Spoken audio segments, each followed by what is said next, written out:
Salam alaikum, audio numéro 4. Donc nous revenons à cette question de l'enseignement et de la pédagogie de l'interculturel. Et nous revenons au triangle, enseignant, apprenant, savoir.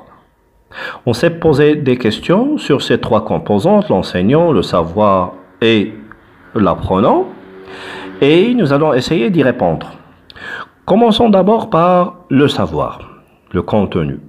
Quel programme, lorsqu'on veut enseigner à l'interculturel, le contenu doit s'articuler sur quoi?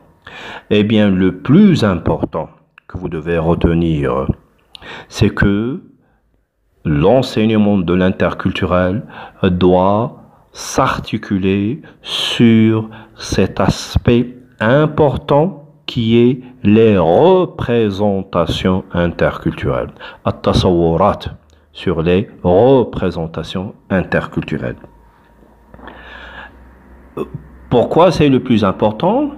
Parce que les représentations interculturelles représentent l'immense chantier de l'enseignement de l'interculturel.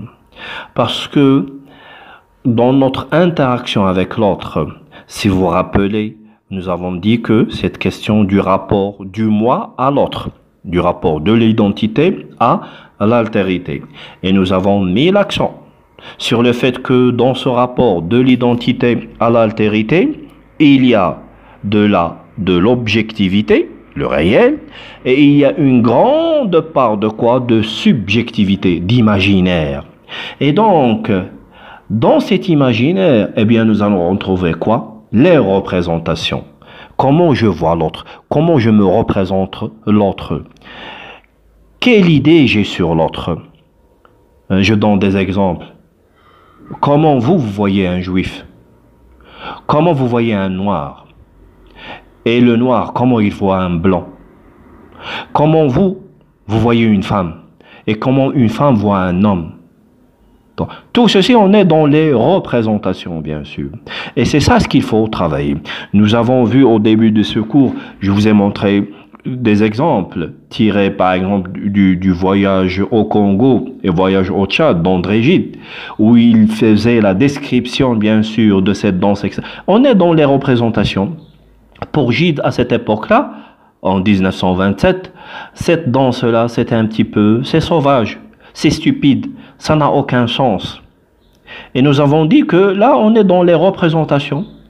C'est-à-dire, à ce moment-là, Gide n'a pas eu les éléments qui lui permettent d'avancer et de dire que, eh bien, moi, je ne comprends pas. Je ne comprends pas ceci, mais c'est sûr et certain que cette danse, que cette cérémonie, elle a un sens. Bien sûr, il ne faut pas avancer des jugements de valeur sur Gide parce que par la suite, il aura un rôle énormément capital au niveau de la cause, bien sûr, des Noirs, à travers présence africaine, à partir de 49, bien sûr. Mais là, on parle de 1927, bien sûr. Donc, je reviens que dans le contenu, on doit mettre un programme qui va travailler les représentations. Et vous allez voir, il y a énormément d'activités qui vont nous permettre, bien sûr, de comprendre les représentations qu'on a sur les autres. Comme j'ai dit, vous pouvez juste vous amuser à écrire un petit peu comment vous considérez, quel regard portez-vous, bien sûr, sur une femme, sur un noir, sur un juif. Et vous allez voir que dans ce que vous allez mettre, comment vous le voyez, ben, il va y avoir une grande part d'imaginaire, de subjectivité, bien sûr. Donc, c'est ça ce qu'il faut travailler, bien sûr, concrètement et réellement. De l'autre côté, de l'enseignant. L'enseignant qui va prendre en charge la question de l'interculturel, c'est un enseignant qui doit d'abord avoir une formation en interculturel. C'est-à-dire là, on va mettre l'accent sur le fait que de la nécessité de former les enseignants à l'interculturel, bien sûr.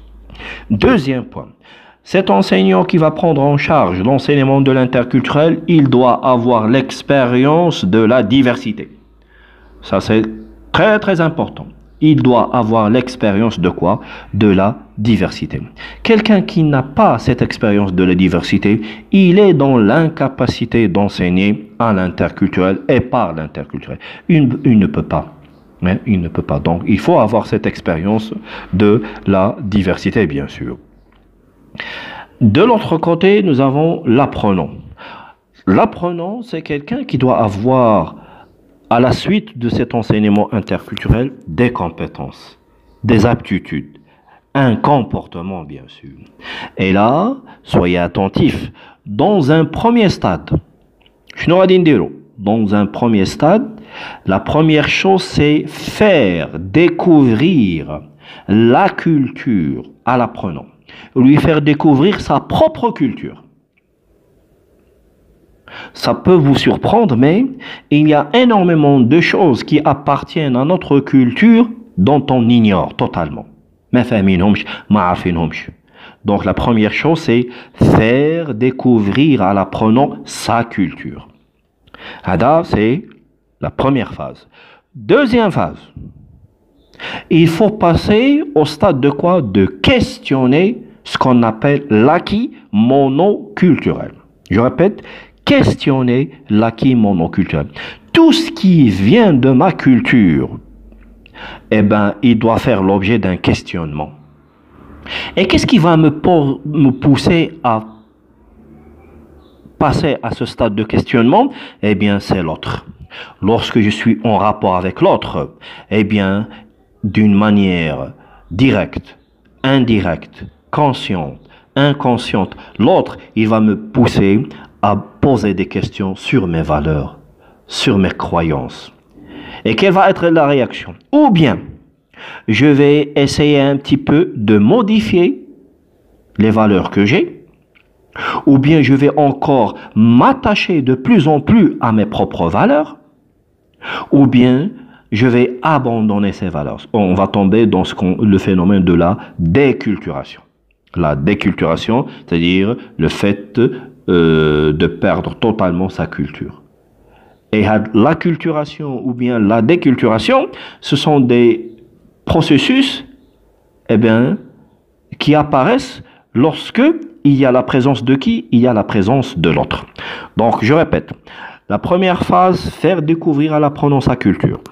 Deuxième phase, pousser l'apprenant à ce qu'il pose des questions sur son acquis monoculturel. Mono, c'est-à-dire, ça vient d'une seule culture. Et la troisième phase, la plus importante, mais elle doit se faire à un âge assez mûr. On ne peut pas demander à un élève de 11 ans, de 12 ans ou un adolescent, non, pas maintenant, non. Une fois qu'on a acquis une certaine maturité, c'est-à-dire vous, en tant qu'étudiant, vous pouvez passer à la troisième phase. La troisième phase, c'est remettre en cause l'acquis monoculturel. Je répète, je remets en cause l'acquis d'Yali monoculturel. Quand? Lorsque je suis en rapport avec l'autre. Souvent, avec l'autre, il me pousse à remettre en cause. Je me dis, les valeurs que j'ai, est-ce que ça tient toujours? Les croyances que j'ai, est-ce qu'elles sont valables? Lorsqu'on n'est pas dans l'interaction, dans l'échange avec l'autre, on est dans l'autosatisfaction.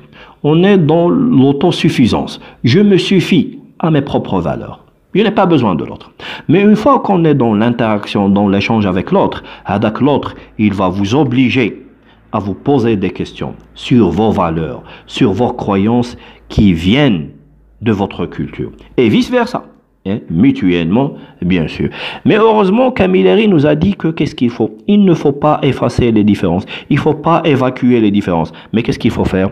Il faut les dépasser. Il faut les transcender, bien sûr.